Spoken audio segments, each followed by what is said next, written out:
Hello and welcome to the next part in my series, Jesus and Religion.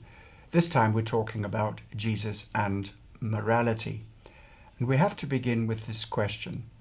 Is there such a thing as morality? Does the moral law exist? Is there such a thing as right and wrong? Something that is always wrong in all situations at all times. For example, Frank Turek often asks this question: is it always wrong to torture babies for fun? Well, automatically you'd want to say, yes, it's always wrong. Certainly, for the most part, there is a keen sense of right and wrong when we have been wronged. People who say there's no such thing as right and wrong, and nobody, not even God, can tell me what to do. They are usually the very ones who object the most when they are offended. Take their seat on the bus, be rude to them, steal something from them, and they are the very first to cry out, "That's wrong, that's unfair." Now, if a universal moral law does not exist, then there's no difference between Mother Teresa and Hitler. Some may want to excuse Hitler as one who just did what he thought was right and therefore not that evil.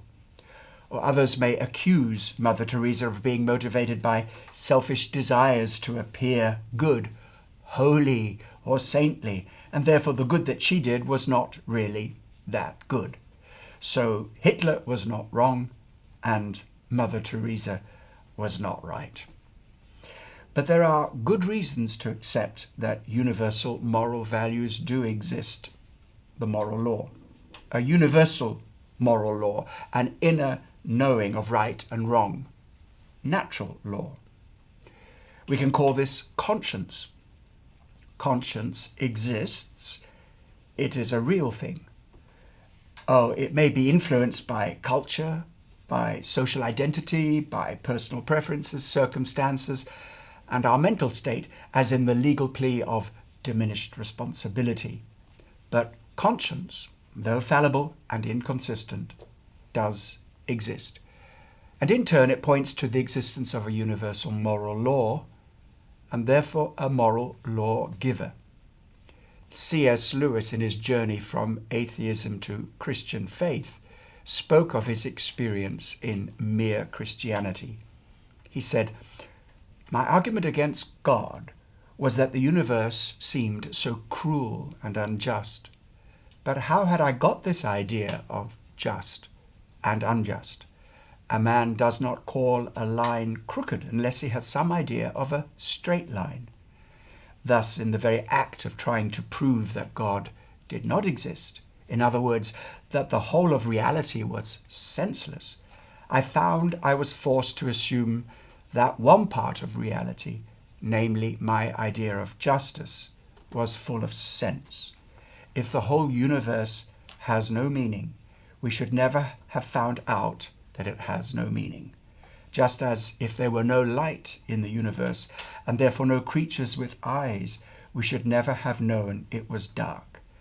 Dark would be without meaning."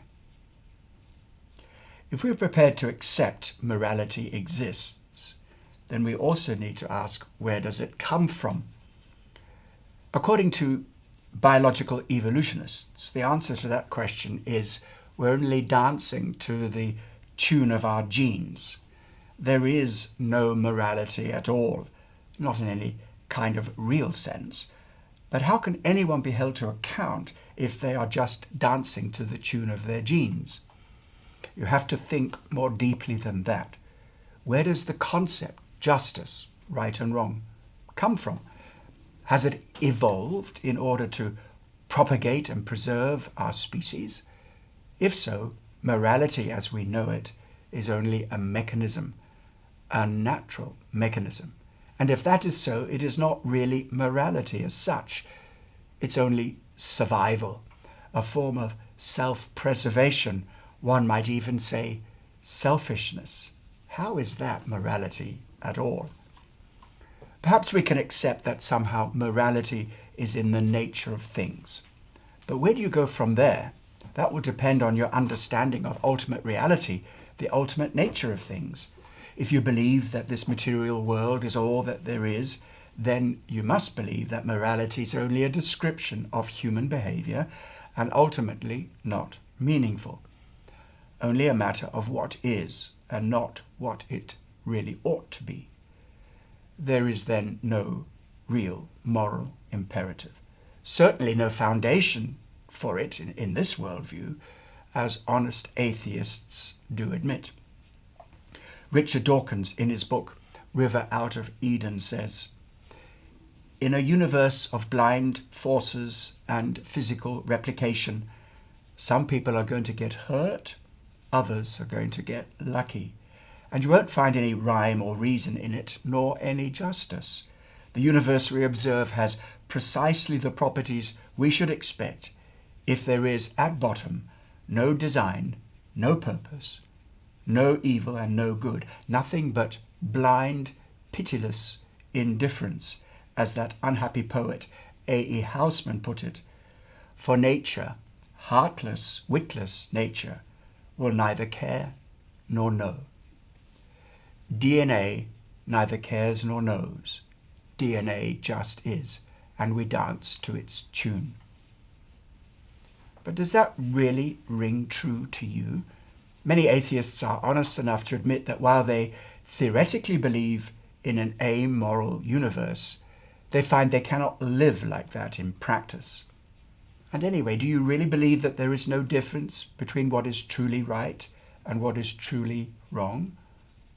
Hitler was in a sense messing with genes when he tried to exterminate the Jews, thinking he was promoting the Aryan race. In terms of the evolutionary theory of morality, what he did was correct, justifiable, even good, or at the very least not wrong. If there are no absolute rules, then what did he do wrong in making up his own rules, in the belief he was advancing humanity? Now place him alongside Jesus, who was willing to suffer for, not kill the Jews, but die for them, and for every other race, to give up his very own life. He taught and lived love, sacrifice, kindness to friends, strangers, and enemies. This is all very different from blind, pitiless indifference. Christian moral teaching is both the reason why many are attracted to the faith and also why many others are repelled by it.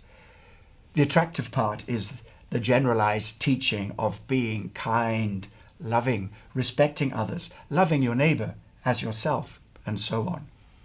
But what repels some people is the Christian ethical teaching regarding human relationships, sexual immorality, gender issues, and many other matters of contemporary cultural interest. And also there's this Christian insistence on the deep moral failure that lies at the heart of our broken human nature. People like to think of themselves as basically good and resent being told otherwise. There is the story in the gospel of the rich young ruler. A young man came to Jesus asking him for spiritual advice. "Good teacher, what must I do to inherit eternal life?" Jesus' answer was abrupt and startling. "Why do you call me good? No one is good but God." Now, why did Jesus say that? What was the point he was making? I think, firstly, he was wanting to show us that we've all failed and therefore don't get to God by being good. Now, this is what many people call religious guilt trips.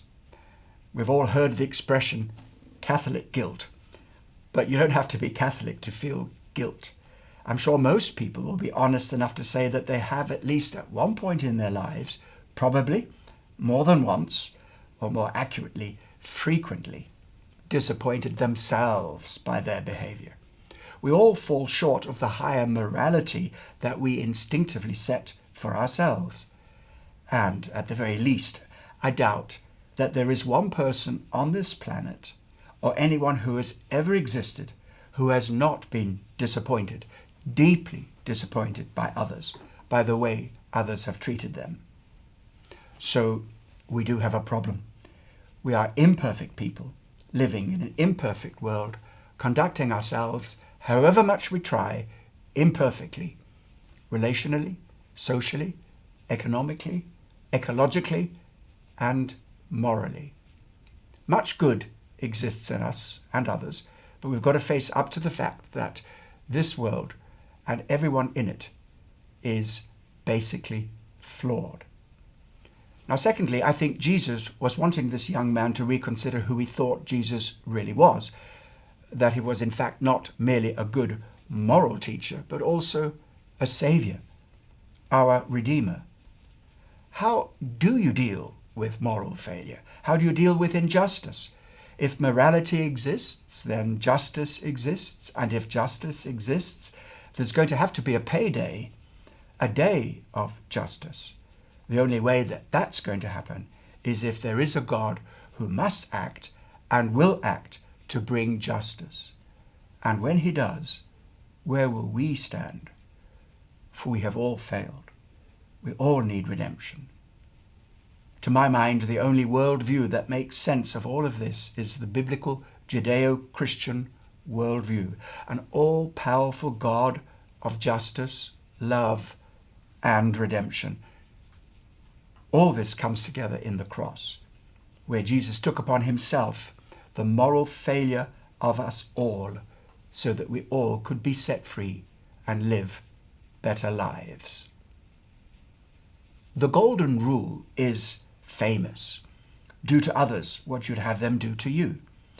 It's related to the moral imperative of love. The two greatest commandments in the Hebrew Scriptures, also carried on into the New Testament, is love God, the second one, love your neighbor as yourself. Though usually in popular thinking, these two commandments are reduced to one, love your neighbor as yourself.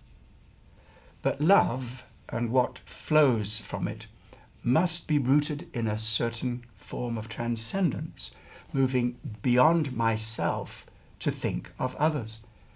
And the Christian inspiration and standard for this is God himself, who, according to the Christian gospel, sets the supreme example of love, his self-giving on the cross.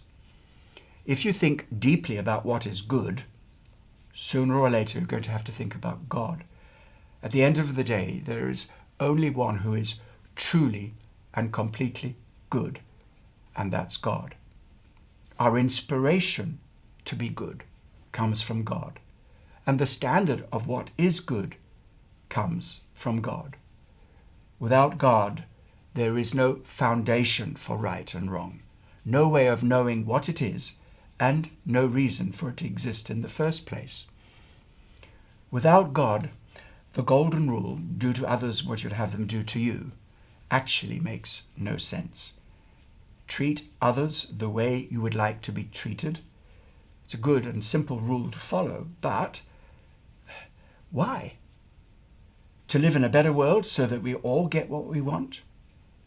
The utilitarian view of morality, do what ultimately will benefit yourself, and yes, the maximum number of other people as well, but ultimately it comes down to what benefits me.